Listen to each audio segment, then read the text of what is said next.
vous voyez une photo de Francis Grenier.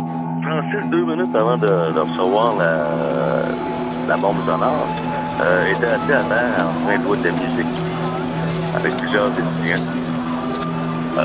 Ensuite de ça, l'ancien est arrivé, ils ont sonné de partir, ils se sont levés. I'm Inspector Saint-Cyr from the Montreal Police Force.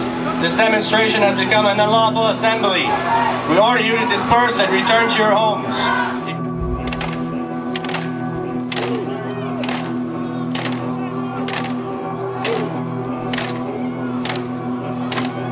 Après ça, ils ont entendu un premier boom, une première grenade, ils sont partis à courir, puis ensuite de ça, le Nantais a reçu l'autre grenade en même place.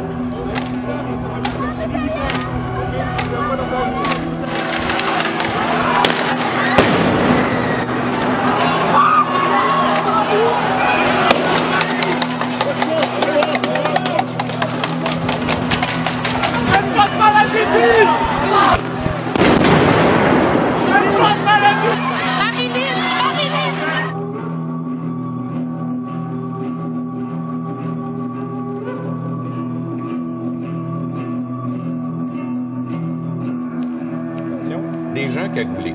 Pourquoi une personne se cache le visage, se cagoule parce que c'est l'hiver, je m'excuse, je vous suis pas là, je vous respecte, mais je vous suis pas là. C'est clair que les gens qui se cagoulent, c'est bien simple, bien simple, bien simple. Est-ce que les étudiants se laissent infiltrer par des éléments perturbateurs? Je pense que le mouvement étudiant est effectivement infiltré, entre autres par des policiers, évidemment. Il y a des éléments perturbateurs. Il faut aussi dire ça. Il y a des informateurs. Il y a eu la fameuse unité ou projet Gamma, le guet des activités marginales, des mouvements sociaux marginaux et anarchistes qu'a mis en place le SPVM, dont il a toujours refusé d'expliquer exactement c'est quoi la nature de ce projet qui fait des enquêtes. Et donc, c'est bien évident que les gens, quand ils se sentent comme ça, quand il y a des informateurs, des infiltrateurs, quand il y a des caméras de la police, il y a aucune obligation, en fait, de manifester le visage à découvert.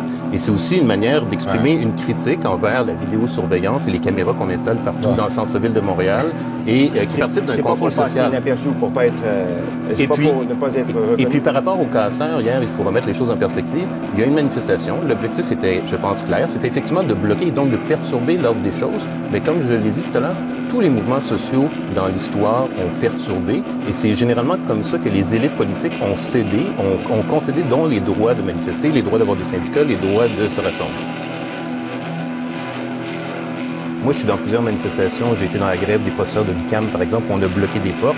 Les policiers étaient toujours courtois, ils nous vous voyaient, ils nous demandaient même comment ils pouvaient nous aider. Il y a un respect mutuel. Quand je manifeste avec des étudiants, le ton est totalement différent. Les policiers tutoient les étudiants, leur disent de se trouver du travail, de sortir de la rue, de retourner aux études, etc. Donc vraiment, il y a un double standard.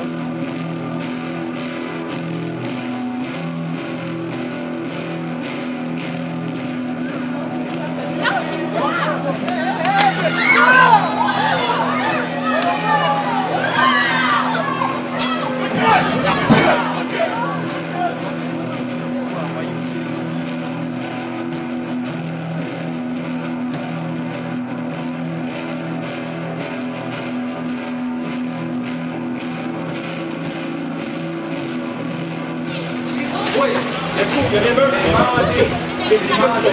Il y a une émeute, il y a une attaque.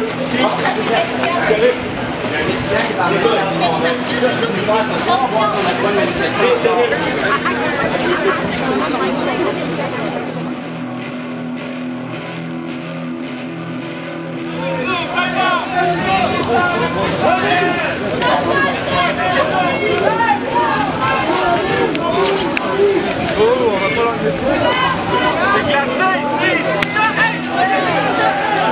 Ouais, bouge!